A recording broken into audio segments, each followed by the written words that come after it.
चेन्नई की तारीख गलियों में माइकल, एक पिज्जा डिलीवरी करने वाला लड़का, रात की अपनी आखिरी डिलीवरी पर था।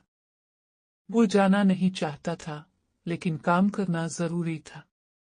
इसका पिज्जा एक सुनसान पुराने हवेली में पहुंचाना था जो शहर के किनारे पर वाक़ई थी।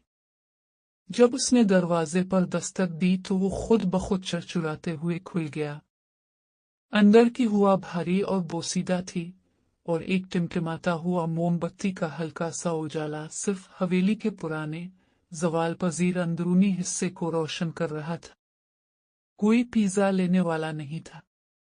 वो आहिस्ता आहिस्ता अंदर कदम रखता हुआ आवाजें देता रहा, लेकिन जवाब में सिर्फ उसकी अपनी आवाज की गूंज सुनाई दी। अचानक दरवाजा जोर से बंद हो गया।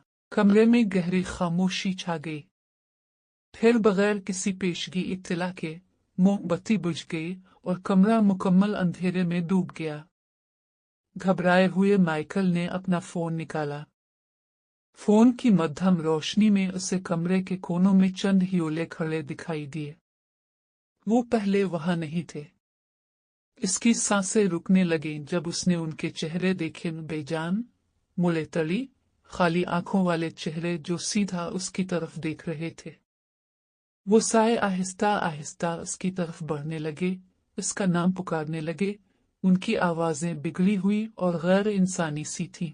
मायूसी में वो दरवाजे की तरफ भागा, लेकिन वो ना खुल सका।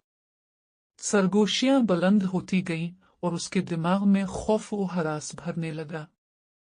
अचानक एक ठंडा हाथ इसके कंधे पर आया और वो खौफ से साकित हो गया। जब उसने मुड़कर देखा तो वो एक औरत का सामना कर रहा था, जिसकी आंखें खाली और मुंह खामोश चीख के साथ खुला हुआ था। अगली सुबह हवेली फिर से वीरान खड़ी थी, जैसे वो कई दहाइयों से थी। माइकल की बाइक बाहर खड़ी थी। इसका पिज्जा बैग दहलीज पर पड़ा था। अंदर कोई निशान नहीं था, सिर्फ एक ठंडा पिज्जा फर्श पर पड़ा था।